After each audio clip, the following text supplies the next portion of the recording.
All right, welcome everyone to the Donovan Live Postgame Show. If you ever got to see the pregame to the postgame show, it would be tremendous. Jimmy tries out his comedy bits on me right before, as the clock is ticking down to 1. Welcome aboard, everyone. Jim Donovan, Dave DiNatale. It is the eve of opening day for the Cleveland Indians tomorrow at Progressive Field. I promise we will get to that in a second.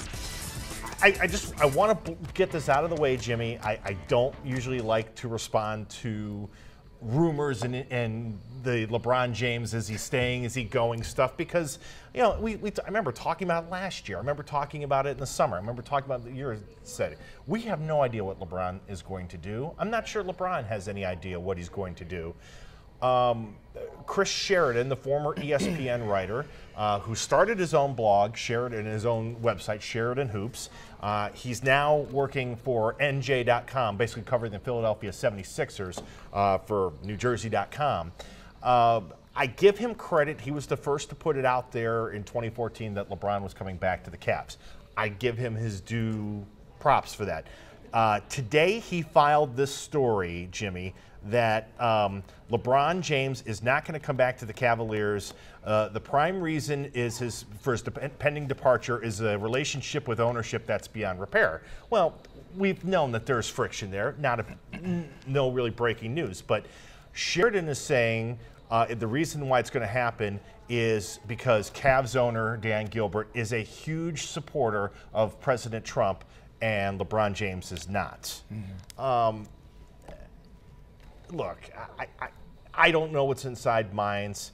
I can't believe that is a reason why a player decides to move his family, or at least, you know, go somewhere else because of the political affiliation of the guy you work for.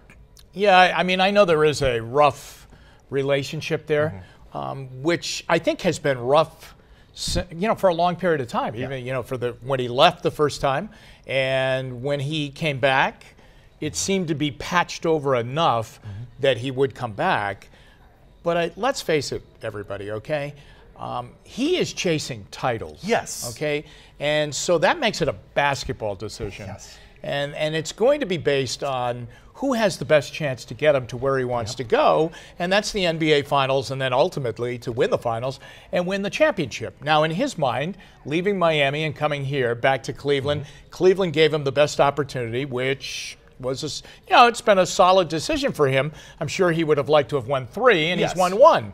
And we'll see what's going to happen this year. But it really is going to come down to a basketball decision. And it does not only for him, but for anybody that does it. Kevin Durant made a basketball decision to leave Oklahoma City and go to Golden State because he knew they have a lot of weapons there and they have a lot of tools to win a championship. And they had a coach that he tended to like. So I'm sure there is a fractured relationship. Yeah. Okay?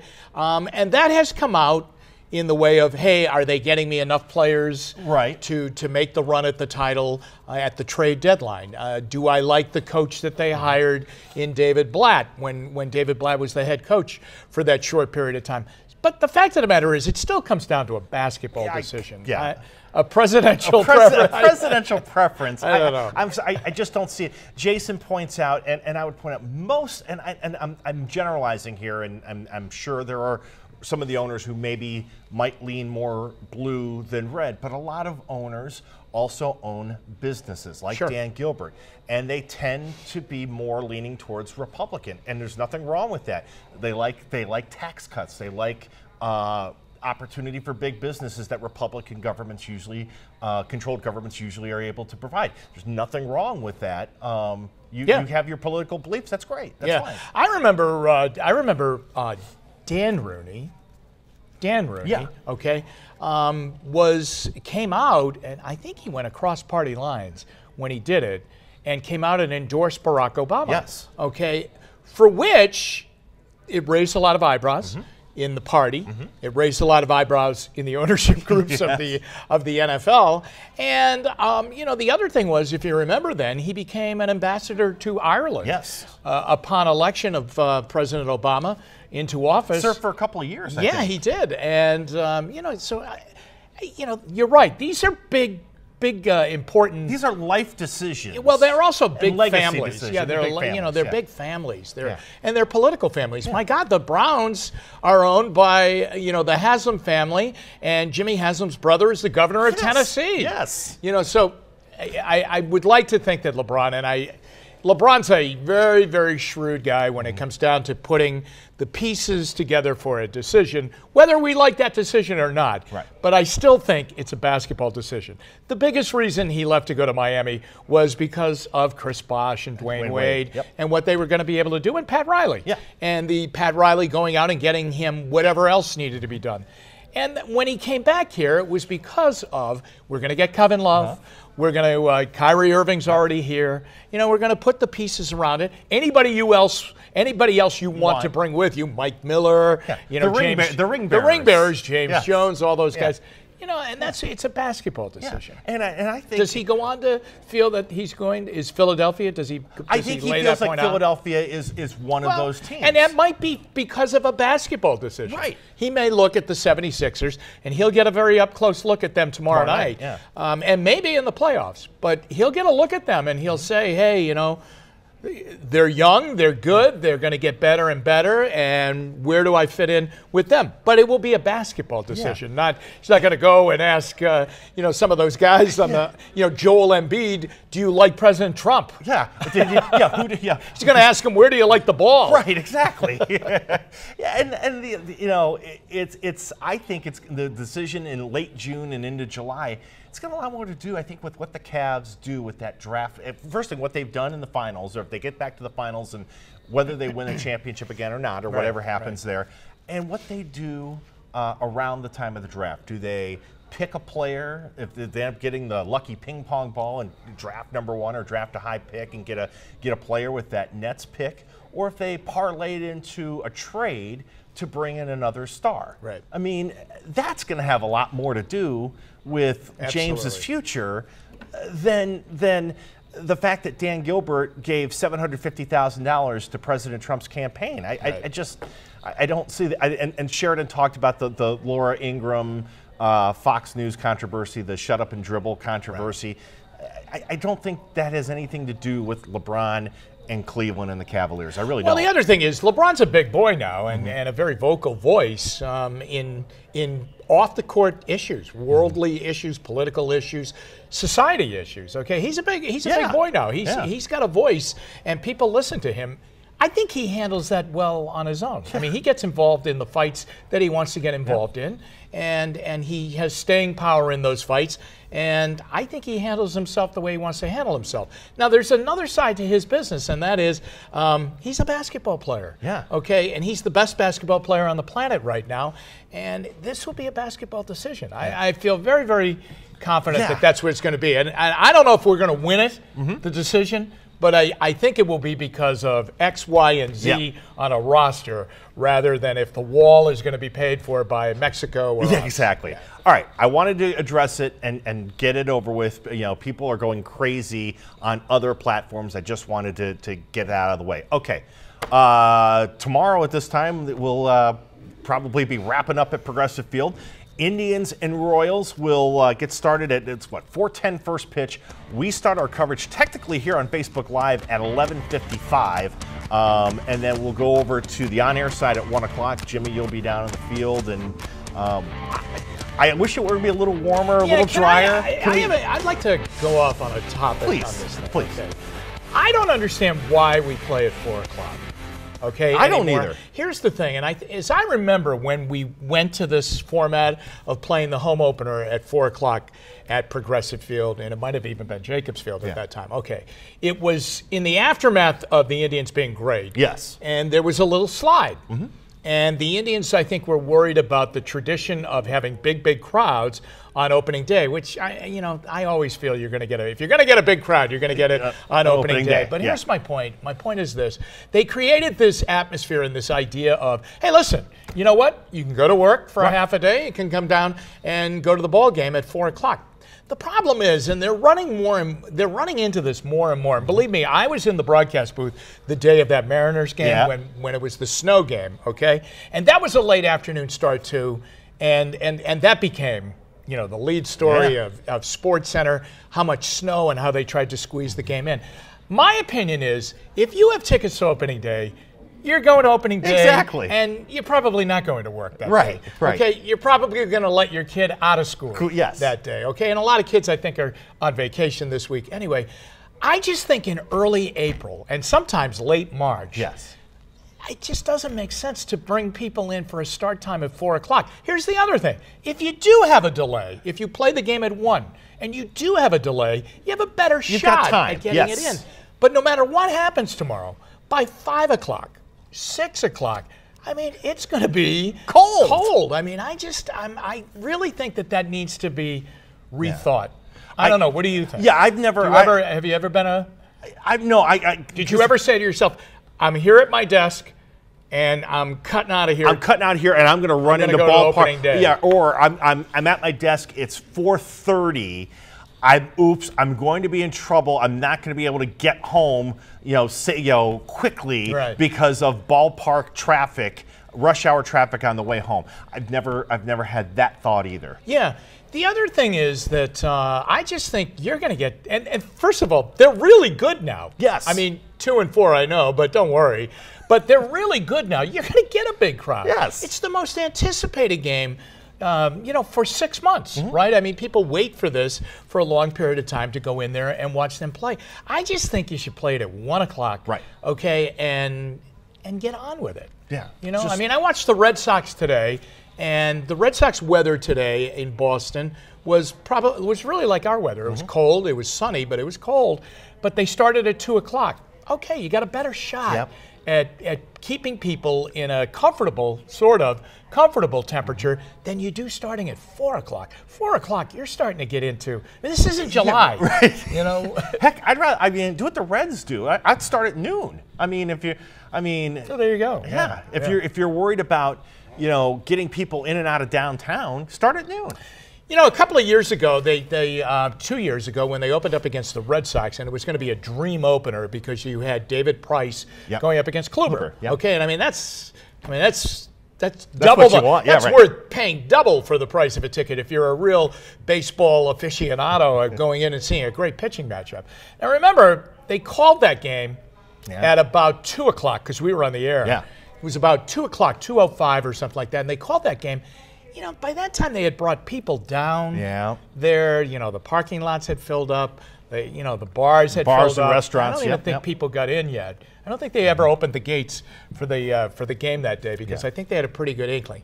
Had they started at 1 o'clock, they might have had a shot to get the game in, though. Yeah, at least but they were looking at 4 o'clock, and what happened? The next day they started the game at 1. And they were fine. Right. It's one of those little things. And tomorrow, as we're kind of walking around, I would love to ask, Indians personnel, is there thought about moving it up earlier and getting yourself the opportunity to... Well, I'll tell you what, Paul Dolan is on the show tomorrow. Yeah. And I think I'm going to ask him that. I'm going to ask him that, I think we're past the 4 o'clock thing. Yeah, I think so. Really, I really do. I think it makes it a very special day that's what you're doing. See, now, let me take you behind the curtain. It's kind of like Monday Night Football. There was once a halftime where both Ronald Reagan and John Lennon were going to come in and talk to the guys. And Howard Cosell goes, Gifford, you take the governor, I'll take the Beatle. Tomorrow, you get the owner. I'll have Senator Sherrod Brown up during the digital show. I'll get the senator. You get the owner. But who else is coming? Who else is coming on the Warm pregame show? Red Gerard will be on the show tomorrow. We'll have Terry Francona on the show tomorrow. The Indians will supply us a couple of players that will come on the show tomorrow. About the only one that would be off limits on that would be Carrasco because he's pitching. Yeah. And we have a great preview piece on and we have a piece on the Chief Wahoo situation, and we have a great piece on Jim Thome going into the Hall of Fame. We have Paul Hoynes is coming on the show tomorrow. Love Hoynesy. Yep. We're trying to get in touch, and if he's watching this, Sheldon Ocker, who's going into the Baseball Hall of Fame, the writers' wing, Shelley, coming up in July. The great baseball beat writer for the Indians for the Akron Beacon Journal for a long, long time. So we're going to have all of that, and there are other, Yeah. but those are some of the lists of people. Yeah. Bobby DiBiasio, I think, is coming on. You can't do a show without Right, Bobby. exactly. In my opinion, the man that really should have been named, the commissioner of Major League Baseball. Bobby DiBiasio. Absolutely. Tell him that. Be a better game. That's right. It would be a better game. I don't know if there's anybody more passionate about baseball and Cleveland Indians baseball than Bobby D. I give the Indians a lot of credit for this. Mm-hmm. The Indians have people that have been in the organization for a long period of time. Yes. The Indians have people that actually retire from the Indians, yes. and are not getting severance like some other franchise in town. And I really like that about them. Yeah. I mean, there are people. I mean, you're right. Bobby DiBiasio has been around forever. He's been around forever. Forever. A real old-fashioned. And I mean that in a good way. A real old-fashioned PR guy, okay? That's, I mean, he's just the way they used to do it, which is the way I liked it.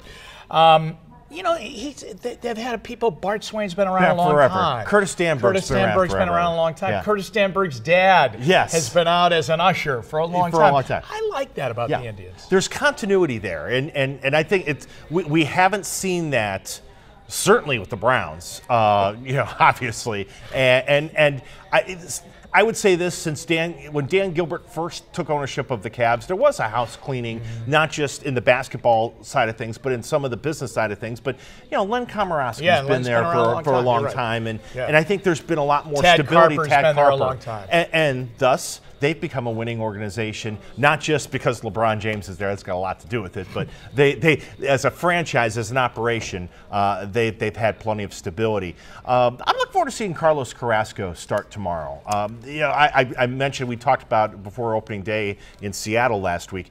I really think he's got the stuff and he's got the makeup, and I think it's his time to move into the next echelon of starting pitchers in the American League, to be a guy that will be a finalist for the Cy Young Award. Yeah, I think so. I mean, he needs good health. Yeah. I mean, he unfortunately at times has had a bullseye. I mean, literally on his jersey pitching. I mean, he's been hit a number of times with really hard shots that have gone back there. He broke his hand, or at one time, late in the season. But yeah, I think he definitely does. There's no doubt about it. He is a tremendously talented guy who I thought when they got him, and there were examples of this, when they got him, wasn't that in the Cliff Lee? Yeah, that was Cliff Lee deal. Imagine that, Cliff Lee. But I remember him as being a hothead. Yes. I remember watching a game one time, and it was against the Kansas City Royals, and he gave up a grand slam to who was the guy that played for the Yankees? Melky Cabrera. Melky Cabrera, yeah. And Melky Cabrera hot dogged it. Yeah. He did. He hot dogged it down the first base line. The next guy up was Billy Butler. Yeah, I remember. And he threw right at his noggin and got kicked out of the game and got suspended. Yep. And then he had that happen again. And he's a different guy now, though. He's calmed down. I think he got married. Yeah. He has a family. And if you're not married and you don't have a family and you're hot-headed, maybe you should. Yeah, I was to say that's advice. It might take the temperature down a little bit, but there was a point where he was defeating all the talent he had because he just got wild out there if something went amiss. I remember, and I don't know if that scenario happened when Francona was manager, or if that was still when Manny Acta was here. I'm not sure, but I do. It was before. It was pre-Francona. So so I think there's something to be said with the way that Terry Francona, and at the time Mickey Callaway, now of course Carl Willis, as pitching coach, but with Tito, how he deals with people, how he treats people. You're probably right.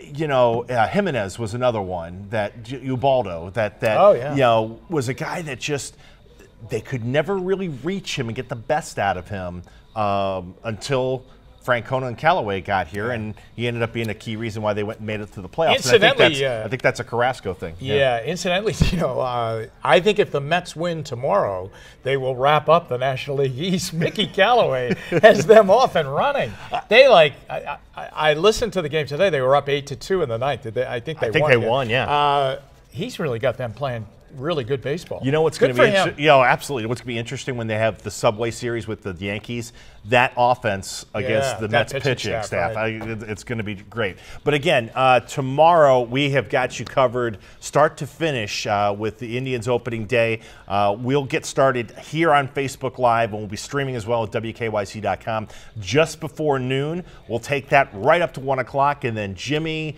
and the rest of the crew will take over at 1 o'clock on Channel 3 up to, 2:30, and then the great Al Pawlowski. The great Al Pawlowski, not just Al Pawlowski. And Jensen Lewis. Yep. Will come on at 2:30, take you up to the first pitch. Now, a lot of their pregame show will be different than their typical pregame show because there's a lot of festivities tomorrow, and they'll be covering that, the introduction of the lineups, national anthem, Red Gerard throwing out the first pitch, I would imagine, will be a big part of that too. So yeah, lots of excitement tomorrow. What will they do with Michael Brantley tomorrow? Because he's going to be activated. He's going to be activated. You could play Encarnacion. Well, so then you'd be taking Yonder's bat out of the lineup, or Encarnacion. I don't think he'll DH. I think he'll pinch. I don't think he'll start tomorrow. Okay. I think he'll pinch hit. All right. I think he'll pinch hit, with the conditions being as they are. But we'll see. I mean, that's gonna be one thing to watch tomorrow. Michael Brantley's return. Remember, he had the big game-winning hit last year on opening day. So we'll see if there's a little deja vu again. Indians and Royals tomorrow. Make sure you catch it all on Channel 3, and of course our coverage on WKYC.com and on Facebook Live. All right, that's gonna do it for us. I want to give people a tip on a book. Oh. And I listened to the author on an interview, but it's called, I think this is what it's called. Maybe I should have checked this out.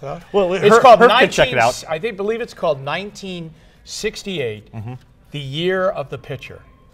1968. Which it was. The author's last name is Papu. I forget what his first name is. And it's about, now 1968, Denny McLain, 31 wins. Yep. But Bob Gibson. What was his ERA? His ERA, was it under 1? 1.12. That's right. And what was the third? What was the third thing? Was that Don Drysdale and the consecutive scoreless inning streak that lasted until Oral Hershiser broke it. It's called The Year of the Pitcher, I believe. Yeah. The Year of the Pitcher. It's the year 1968. The Tigers in an incredible World Series against the Cardinals. And really, remember now, Mickey Lolich then stole the show in the World Series. Mickey Lolich and Denny McLain, not great friends. Listening to the research that went into the story and into the book, for baseball fans, I think they'd like it. I like this. The Jim Donovan book recommendation book I love it. I love it. We'll have to do more of that. If there's a movie or a TV show or something like that you recommend, we'll always make time for that. There you go. I'll see you at the ballpark tomorrow, my friend. All right. Okay. All right. Again, Channel 3 News tonight at 11. We'll have highlights of the Cavs and the Wizards and let you know what else is happening. We'll try to see if I can corral Michael Estime later this evening here on Facebook Live for a weather update. Bundle up. That's my advice. Bundle up tomorrow. You'll be fine. All right, for David Herviton and for Jim Donovan, I'm Dave DiNatale. Thanks so much for watching WKYC's Facebook Live, the Donovan Live Postgame Show.